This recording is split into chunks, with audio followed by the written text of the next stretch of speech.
There's kind of three numbers that I feel you need to get alignment on before you can go to the next level of saying, hey, this is now how we are going to achieve what we agreed is the foundation for our 2024 planning. Welcome to episode 48 of B2B SaaS Marketing Snacks. My name is Mike Northfield, and I lead product marketing at Kalungi and T2D3. And again, I'm here with Stein Hendricks, who is a serial SaaS marketing executive and ex-product marketing leader at Microsoft. And today we're talking about how to bring your 2024 plan to the board of directors and get alignment between your CEO, go-to-market leaders, and the board on your all-up growth percentage, your net revenue retention, and profitability expectations for the new year. There's a lot of great nuggets in here that Stein drops on us, a couple of really good ways to approach your presentation to the board, things like not necessarily needing to be perfect at your job, but showing that you're the perfect person for the job, adopting a mindset of being a go-to-market leader and not just a marketing leader, approaching these conversations kind of with the realization that everything in your company is intertwined and you need to be presenting a holistic go-to-market approach together with your go-to-market peers, the sales, product, success leaders, and then demonstrate marketing's role in that plan. As soon as you present just a marketing plan that's kind of siloed, you've lost the plot a little bit. So those are some of the core takeaways. There's a lot of other good stuff here, specifically with regard to the actual, there's 3 metrics that Stein recommends you need to get alignment on in that presentation to the board. And there are a bunch of links that we mention in this episode. And that, just a reminder, all the links that we share in every episode are going to be in the show notes, so you can find them there. We've got, for this one, an Ansoff matrix exercise, growth lever examples that you can add to your go-to-market plan, and then Jason Lemkin's C60, C90, C10 framework. And I'm also going to put together a template for financial forecasting using that framework. It will eventually live in the T2D3 Pro template library, but in the meantime, I might tease it out on LinkedIn first. So if you're interested in getting an early version of that, feel free to find me on LinkedIn, reach out to me, mention that you found us through the podcast. I love connecting with our listeners. And thank you for spending your time with us. Really appreciate you being here, and I will stop blabbering. Let's get into it. So people are in kind of the thick of the 2024 planning, and they're in the process of presenting to boards and asking for budget, and it's been a really common thread in a lot of the sales calls that we've been having lately. I know you have a lot of experience with these types of things, and I'm curious to hear if there's any sort of framework or process that you would use for doing either of those things. Great timely topic. Yeah, we're right before the holidays and figuring out your 2024 plan. Now is the right time to do that, right? If you want to get ready with your OKRs in December, so to have them in January. Boards sometimes have to sign off on, especially when you want to do more or when you have to do less. It's interesting, right? When you look at the last 2 years of reset, kind of the recalibration of the B2B SaaS business category, some companies are now, they've done their cost rationalization and optimization, and they're now ready to invest again, to really go big, especially if they're in a category where there's an opportunity to claim, more market share, or to really, win versus a competitor, where others are still very careful in how they invest and how they fuel their growth, maybe by doing kind of the other things that you do in SaaS. You make sure that you monetize your existing customers, you make sure you retain them, right, before you really invest in, for example, new logo growth. So let's dive in. First, so let's say you have to present your 2024 plan, and some of you may have to do that also in front of your board, especially when you need to explain a certain level of investment or a certain level of miss that you have. Just a couple of concepts that I think we've talked about before that I always want to remind marketing leaders, even CEOs of. When you are working for someone, you work for the board, or you're the marketing leader, you're the CMO, you work for your CEO, this is the time of year where you really don't want to lead with your chin, you want to lead with the red, right? And so I'll just recap those quickly because I think we've dived in much deeper in other podcast episodes. But what does leading with your chin mean? It means you have a plan, you have an initiative, you have an ask that is maybe not ready to be pressure tested. As we sometimes call these watermelons, right? They look green on the outside, but then once you start cutting in, they become red. That's leading with your chin, right? Having a great ask for more dollars, for example, to spend on demand generation without having the ability to answer questions like, what is the specific uplift that you expect, right? Do you have any data to back that up? Are there other places where you could spend the same dollars that might have a better return, right? Unless you're able to answer all those questions, right? Come prepared. It's really, so don't lead with your chin. It's very easy when you do kind of your 2024 planning to assume that everybody is in the mode of doing new things, right? So let me go ask for a little bit of extra money. But unless you have prepped that ask really well, it's not going to be great, right?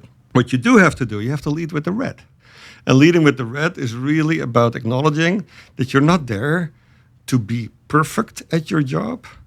You're there to be the perfect person to do the job. And there's a very important nuance, difference there, right? The perfect person for the job is the person who understands really well that in marketing and in growth and your go-to-market responsibilities, there will always be things that are not going to go according to plan. There will always be numbers that you miss, things that are not perfect, basically. And your number one job is to know what those are, right? And to differentiate between the things that are maybe not going well that are relevant and the things that are not that relevant, right? So you have to be able to prioritize.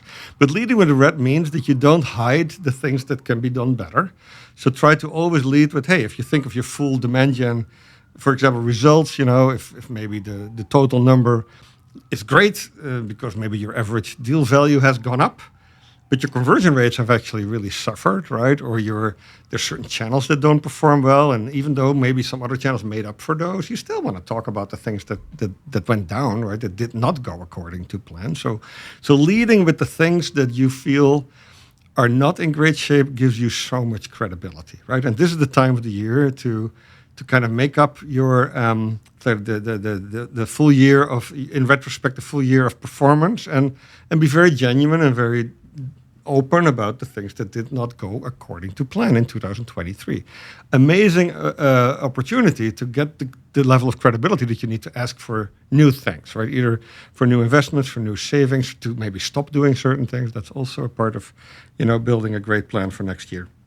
And then the other thing about leading with the red is that you have to come with solutions, right? You are really open about things that you feel didn't go according to plan, and then you talk about how those are relevant or not, right? Some of those things might not be that important.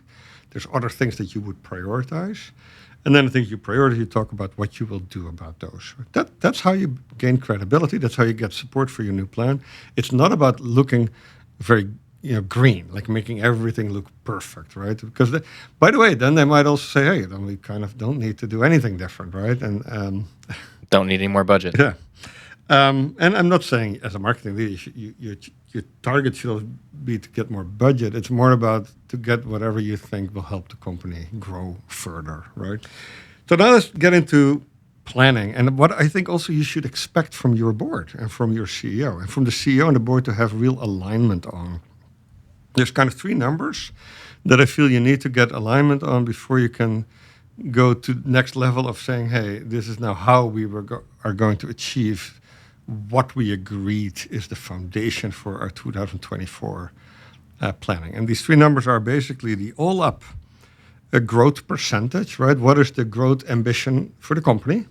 And this is typically measured in the form of ARR, right? ARR growth, is it 20, 30, 40, 50%? What do you believe the right kind of aspiration is for this year for growth? And it's going to be different now than it was maybe 2-3 years ago. The level of maybe growth opportunity in your category might have changed. The market might have slowed down a little bit. There might be a new opportunity that has arisen that increases your ability to grow.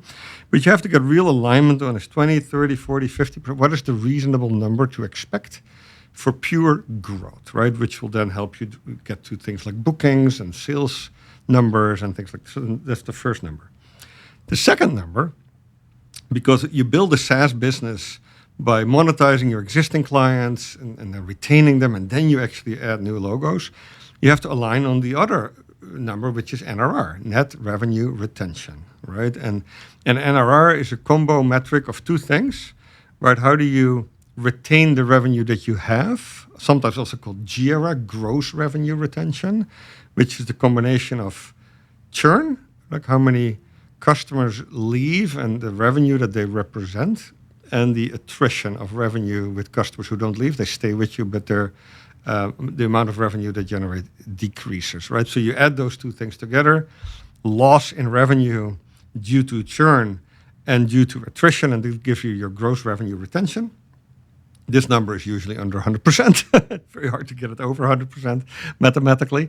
And that would be kind of somewhere between 80, 85%, and ideally 95, 97%.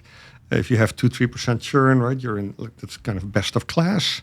But it's close to that 100% as possible. That's your GRR. And then how do you get to NRR, net revenue retention? It's by adding the expansion that you expect from existing customers, right? Most customers, especially the good ones, will buy more from you over time. That's what monetization is all about, right? Ranging from increasing prices to selling more seats to selling more new capabilities like upsell. But that is the second number that I think when you start your 2024 plan, you should demand your CEO and your board to have alignment on. What is the NRR expectation? So if you, let's say you have a gross revenue retention of 93%, so 7% annual churn, and you do another expansion on top of that of, let's say, 14%, then 93 plus 14 is basically 107% would be your NRR. So that would be your NRR target. Then the third number, and this is especially relevant now. I think a couple of years ago, it was all about grow at any cost, at any expense, in any way, right? Those days are over. Capital is not as cheap anymore, right? So your board and your CEO will have to align on one other thing. What is the balance between growth and the cost of that growth, right? Also called profitability. And many of you have heard the rule of 40 term. Sometimes now people talk about rule of 50, but it's really important that you know whatever that number is for your company, right? And the rule of 40 basically adds the first number, the growth rate, to the profitability of the company, the gross margin, basically. And you come up with whatever those numbers together need to add up to. And in the rule of 40, 40 would say, hey, if you grow, let's say 8%, then you would need another 32% in profitability to actually adhere to the rule of 40. Most B2B SaaS companies that are early stage, that are young, the numbers will almost be the reverse, right? There will be a higher number of growth, let's say 30%. But nowadays, it's very normal for a board to expect you to do that in a profitable way, which means that they would expect you another 10% of gross margin. And that gets you to 40. But you need to align before you start putting pen to paper for your marketing plan and presenting how you want to go about, driving both growth and retention. You should have those three numbers. What is the all-up growth number for the company? What is the NRR target? Because as marketing leader, you're also going to help reducing churn and drive customer retention and help with upsell, cross-sell campaigns, right? Expansion. And then the third number, how profitable do you have to be in addition to that growth, which is your rule of 40 type number, because that will help you make the case for example, additional marketing dollars, because those will directly go at the expense of profitability. So if you know that there's a rule of 40 in place, then you know that for every dollar that you're going to spend on marketing, there's a certain amount of growth plus profitability expected as a return on that dollar. And so going from a revenue target to the specific plan for how you're going to achieve that, one of the tools that we've used in the past is the Ansoff's growth matrix. And so essentially what you do is you put the revenue target at the center of the matrix, and then you work with your team to try to figure out what are the different levers that you can pull if you were to take an existing product and market it to an existing customer, right? So market penetration, same thing with an existing product to a new market development, and then new products to existing customers. So that's product development. So there's a bunch of different levers that you can pull in each of those quadrants. And it's one of the things that we do when we first engage with our clients, is to figure out, let's get everybody, the leadership team, all in the same room and making decisions about the specific priorities and things that we're going to work on together, because oftentimes you can increase profitability by just making a price change. But that requires different investment from different folks on your team than it would if you were running campaigns to try to attract customers in a new market for your existing products. So those are two different plans and approaches and priorities, and they would probably require different levels of investment, and that might show up as different budgetary requirements as well. Love it. Yeah, I think there's a couple ways when you put your budget together, a couple ways to kind of substantiate that and connect it to the things you actually plan to do, right? So on the T2D3 website, we have a template that turns the Ansoff matrix. There's actually a template for the Ansoff matrix itself, right? And a class on how to do that exercise. But it turns all those initiatives that you come up with into a relatively simple spreadsheet that basically says, will this initiative drive better conversion rates in the funnel? Will it drive higher ASP, average sales price? Will it increase the number of leads we get, right? It will reduce churn. It basically turns it into those very specific measurable units. They call it the unit economics that need to substantiate whatever your plan is, right? Your plan both on the top line, or how much revenue do you think, for example, the marketing function will drive, and how much will that cost?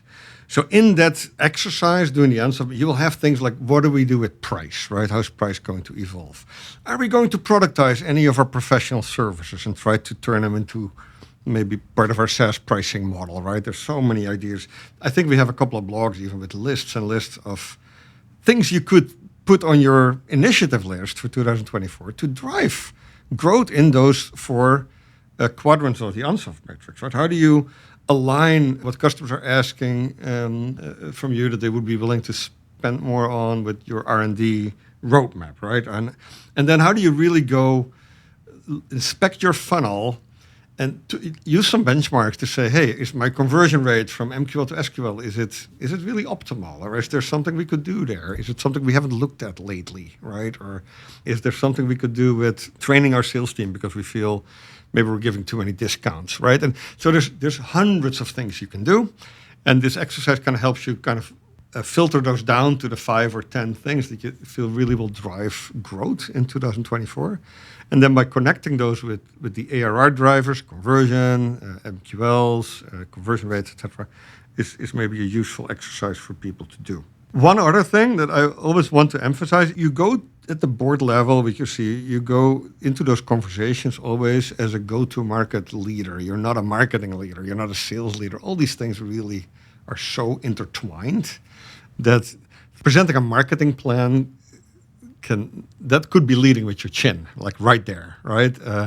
Because if you're planning on driving lead generation that is not connected to what the sales team thinks they want to sell, and things like that. So make sure it's a go-to-market approach that you, the sales leader, the customer success leader, are all aligned on, which then also allows you to answer questions like, what is the mix of our pipe? How much of our pipe comes from real marketing efforts versus the salespeople actually using their network, using their own research methodologies, using some form of an outbound, business development reps, or some form of maybe buying leads through a partnership, or having some kind of referral program. There's all these other ways to fill the pipe that are not about, marketing generates more MQLs. Getting super alignment on that with your sales channel drives a lot of potential funnel, right? And so that's one aspect. We talked about average sales price, conversion rates. In the end, you want to be extremely clear on that you could do 300 things, and what are the 30 that you probably should do, and what are the 5 or 6 that you can prioritize in like Q1, right? And get that extremely clear. One other aspect, if you think of pressure testing your plan, one is like, do the initiatives line up and the outcomes of those line up with your dollar aspirations? The other one is, let's call it the productivity of your go-to-market function, right? Are there any numbers that you can calculate that tell you, hey, maybe we're not as efficient as we should be? There's something called the magic number that I haven't come up with. People should just Google that. The magic number for a SaaS company is kind of a function of both revenue, new sales, based new bookings, and the cost of doing that, customer acquisition cost, but also including like marketing expenses, etc. A number that I think is really important is your sales productivity, and this is basically the cost of your sales people, the salespeople, the total cost, right? They're fully loaded, including things like commissions, etc. And what are they bringing in net new bookings? And also, and not to mistake that for something that's a sales target, it's also a marketing target, right? Because the productivity of your sales team is for a large part driven by, do they have enough leads to work on, right? And what's the quality of those leads? So I like to aim for at least a 3x, the total cost related to the net new bookings. So this is not the GRR, the gross revenue retention. This is both the new logos and the new expansion revenue. Has to be at least 3. Ideally, it's higher than that. But that's a number 2. Just do a litmus test like, hey, is my sales productivity at the right level? And because what that helps you do is to come up with what should the sales targets be, right? And the sales targets are usually an uplift over the financial plan, right? So to say the plan for the company is to do 8 million in ARR, and out of that maybe 3 million is new bookings. So 3 million is your financial plan. You need to hit that to be able to have the expenses that you plan to have. Your sales target will be higher, right? For some companies, it will be 10% higher. For others, it will be 20 or 30% higher. That is usually a function of how mature is the category, how predictable is it that you will make 3 million in new bookings, or a little higher or a little lower, right? And the less predictable it is, the higher usually that lift is over the plan that you make your stretch goal or sales quota. Another thing there to think about is if let's say your stretch goal for the company is 20%, the sales target is 20% higher than the actual financial plan. That 20% could be what you give to your individual sales manager. But under them, maybe the sales reps could have a 25% uplift.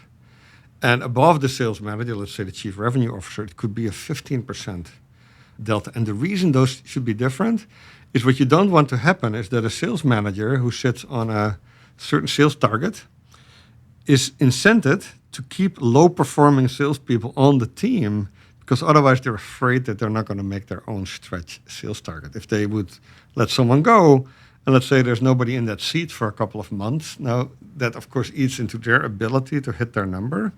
And then they might think, even if they can't make the 20% uplift that I have, if they only make 15, then at least I get something, right? And instead of making the right decision, which is, say, let's get the right person for the job. So that's why I always like to have a kind of a hierarchy of, when you think of the sales target uplift, the percentage difference between the financial plan in bookings and the target that is basically driving things like commissions and bonuses to be higher the closer you are to the actual sales transaction. So an individual sales rep will have a higher percentage uplift than, let's say, the chief revenue officer. And all those have to average out, of course, to whatever you think the uplift for the company should be. So those are things that I always talk about when I coach a marketing leader, a go-to-market leader, about kind of their 2024 plan. And as you see here, I also like to talk about sales targets as part of that, because you cannot look at marketing in isolation. Another way to think about the planning and the levels that you kind of just talked about, Jason Lemkin has a great article on SaaStr that talks about C90, C60, and C10. Essentially, the C stands for confidence level. Mm-hmm. And so C90 is you're like, I am 90% confident that this is what will happen, right? So that's kind of what you use to plan how long your cash lasts. It's your financial plan. Right, exactly. Yeah. Your C60 is your, like, I have a 60% confidence that we can hit this, and it's usually, it's kind of your base plan. It's like a sales target. Yep, and then your C10 is your stretch plan, and it's about 20% higher than your base, like C60 plan. That's how you pay for the platinum Waikiki Beach sales summit for the people who make that. That's how you know you're really crushing it. Yeah, exactly. But anyways, that's another framework to kind of think about it and maybe get alignment within the team on how they kind of think about their plans from a C90, 60, and 10 perspective. And then when you think of just the nuts and bolts of the plan and how much of that do you show when you present this to your CEO, to your executive team, to the board, I do believe it's helpful to go into a little bit of detail when you ask, for example, to invest in a new channel, to really understand some of the mechanics, to have done like an A/B test or something like that. If you want to spend, let's say, another $400K in LinkedIn ads and you have never done that before, make sure you have done a little bit before. Maybe a couple of weeks of experimentation that show you that. I think you will always get questions that are a little more detailed than you expect. So make sure that goes back to leading with your chin, having done your homework, and being super convinced and convicted that that's the right way to reprioritize maybe some of your resources. I think that's really important in your preparation. Right on. Thank you to Adriano Valerio for producing this episode, and the Kalingi team for helping make this whole thing work, and of course you for choosing to spend your time with us. This podcast would be nothing without you, so thank you. We appreciate you. And quick reminder, all the links we mentioned in this episode can be found in the show notes. And if you want to submit or vote on a question that you want me and Stein to jam on, you can do that at kalingi.com/podcast. All right. See you next time.